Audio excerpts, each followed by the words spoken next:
सल्लल्लाहु अलैहि वसल्लम ने फरमाया अल मुमिनुल कविय्यु खैरुन व अहब्बु इलल्लाहि मिनल मुमिनिज़ ज़ईफ़।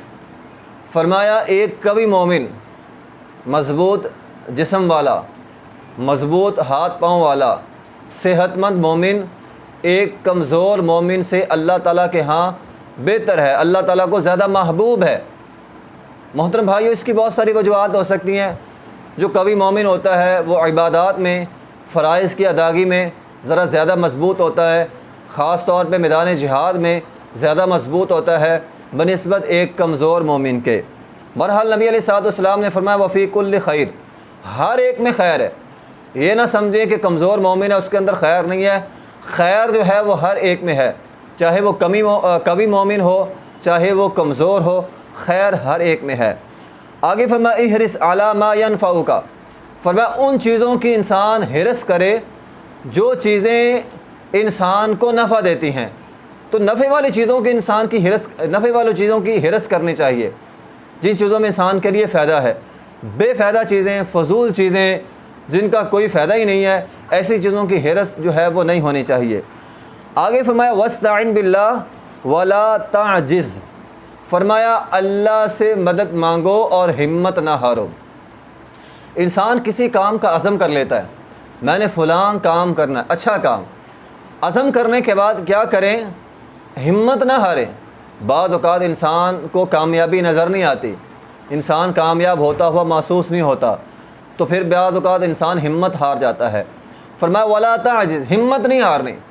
हाँ, अल्लाह से मदद मांगे और मेहनत जारी रखें, कोशिश जारी रखें, मेहनत जारी रखें और अल्लाह से मदद मांगते रहें। आगे फरमाया व इन असाबा का शैउन फ़ला तक़ुल लौ अन्नी फ़अलतु कान व कदा। फरमाया इंसान ये जुमला ना बोले। बाद औक़ात इंसान पर परेशानी आती है, मुसीबत आ जाती है, नुकसान हो जाता है, तो इंसान क्या कहता है? ए काश अगर मैंने ऐसे ना किया होता तो ऐसे ना होता, अगर मैं बाहर ना जाता एक्सीडेंट ना होता, फ़लाँ चीज़ घर में ना लाता तो नुकसान ना होता। तो ऐसे जुमले इंसान बोलता रहता है। तो नबी अलैहिस्सलाम ने फरमाया ऐसे जुमले नहीं बोलने। अगर मैं ऐसा ना करता तो ऐसा ना होता, ऐसा ना करता तो ऐसा ना होता। वलाकिन कुल क़द्दरल्लाहु व मा शाअ फ़अला, बल्कि ये कहना है कि जो अल्लाह ने मेरे नसीब में लिख दिया था वो हो गया। असल में बात करने का मकसद ये है कि इंसान नुकसान होने पर ये जुमला ना बोले ए काश मैं ऐसे करता तो ऐसा ना होता, ये जुमला इंसान ना बोले। हाँ, इसका मतलब ये भी नहीं है कि इंसान जो है वो मुसीबतों से बचने की कोशिश ना करे, बल्कि इंसान जितनी इंसान के अंदर ताकत है, इंसान असबाब इख्तियार करे, मुसीबतों से बचने की कोशिश करे, नुकसानात से बचने की कोशिश करे। लेकिन फिर भी अगर नुकसान हो जाता है तो फिर ये जुमला ना बोले ए काश अगर मैं ऐसा ना करता तो ऐसा ना होता, बल्कि कहे हाँ ये नुकसान मेरे नसीब में था, जो होना था वो तो हो गया, अब आगे क्या करना है? फरमाया आगे ये है कि इंसान तकदीर पर भरोसा करते हुए सब्र करे, तकदीर का सहारा लेते हुए सब्र करे, जो नुकसान होना था हो गया, अल्लाह से मदद मांगे। क्यों? फ़इन्ना लौ, ये जो लौ जुमला है ना, लौ जुमला तफ़्तहु अमल शैतान, ये शैतान के अमल को खोल देता है। शैतान इस काश के जुमले से इंसान के अंदर दाखिल हो जाता है, फिर इंसान जो है वो शैतान के बहकावे में आ जाता है।